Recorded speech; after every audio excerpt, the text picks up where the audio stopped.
You know, it is a terrible start to the week, not only for the U.S. stock exchange, but for financial markets around the world. As you see right there, let's go ahead and take a look at the board right now. A massive dive down 777 points.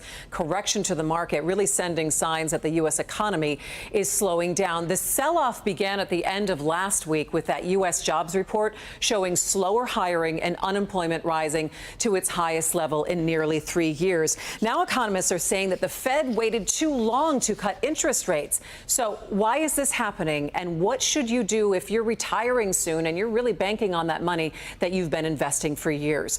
With me now is Dewey Steffen. He is the CEO of Great Lakes Wealth. Dewey, I'm so glad that you're with me on this, because you have finance guys saying this is really panic right now on the market, and you have I guess the fear index is the highest that it's been since the onset of the pandemic. So can you give us a sense what's going on and why is this all happening? Well, sure, and thank you so much for having me. And let me start by saying it's not time to panic at all. It's time to be patient and pay attention. And so there is certainly a lot going on that we want to dive into, and Friday's data certainly didn't help to solve the uncertainty. But let's start with where we are before we condemn us to where we're going. All right, go ahead, Dewey, and tell us then, give us the sense of why we're seeing this happen right now, if we are going to calm ourselves down and no longer be in panic mode. Yeah, well, a couple of things. So first and foremost, the stock market was up double digits until a few days ago, and it was only through the end of July. So really on track for another stellar year until this has happened. And this has been fast and furious and certainly unsettling. So I don't want to, reduce the awareness of what's going on.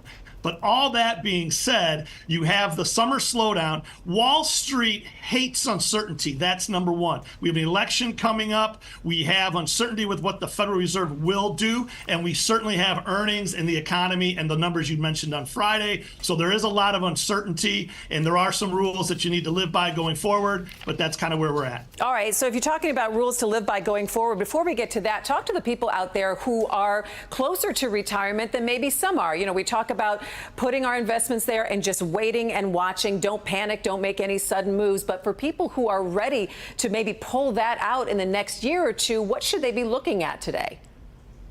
Well, again, it shouldn't be a reaction. In life and everything you do, you should be proactive in planning ahead. And so if you are a few years only from retirement and you did not make any changes last week, again, assess your certain situation and what's going on with you. But in this current environment, cash is king. Cash has been king, paying over 5% with high yield money markets or savings accounts. So that's the first place. Make sure if you're retiring in a few years or you have some needs coming up that you certainly have enough cash set aside. That's a great place to start. What about a balance? Should we look at our portfolio right now? Say we've got maybe 80% in stocks, we've got 20% in bonds. Is that something that we should start tilting a little bit, or just to take off the edge of volatility? Well, again, great question. And so you should be doing this ongoing. The problem with people with their investments and with their physical health is they're always too late to the party. They're reactionary. So again, take this as a test. There'll be some up days. There will be some continued volatility. So use it to your advantage. If you were 80-20, as you just mentioned, but you're supposed to be 70-30, you need to reset, and you should have sold 10% of your stocks prior to this. But that's, hindsight 2020. In this situation, recognize what are your personal goals, and then it's the time frame that matters, and then it's your risk tolerance. And please seek the help of a professional. Don't try to go it alone. Yeah, I think that's some really good advice. One thing to also take into consideration is, when we kind of brace down and panic, I think if we look at what happened during the pandemic and everything that tanked in March and April of 2020, it was only about a year or so, or a little bit over, that things were able to come back up again. So is it one of those things to take a look at the last 3 to 10 years and what your portfolio has done, and know that there is going to be a correction somewhere along the line? Yeah, you hit the nail right on the head. Absolutely. And don't just assume this will be gone in a week. That's the problem that investors have had in the last year or so, is that there's been these small drops, 7, 8, maybe 9%, and then they come roaring back. So investing is difficult. Investing is a stomach, exercise as much as a financial exercise. So be patient, don't panic, and absolutely then start to look to profit. All right, and that maybe could be a buyer's market, Dewey. But real quick, before I let you go, what signals should we be looking for in the next couple of weeks now as we watch?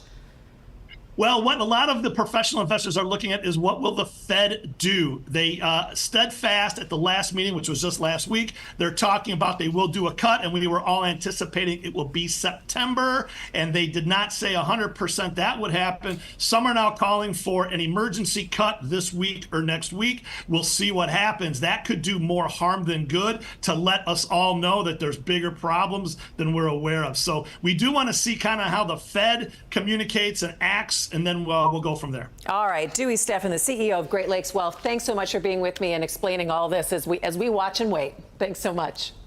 My pleasure.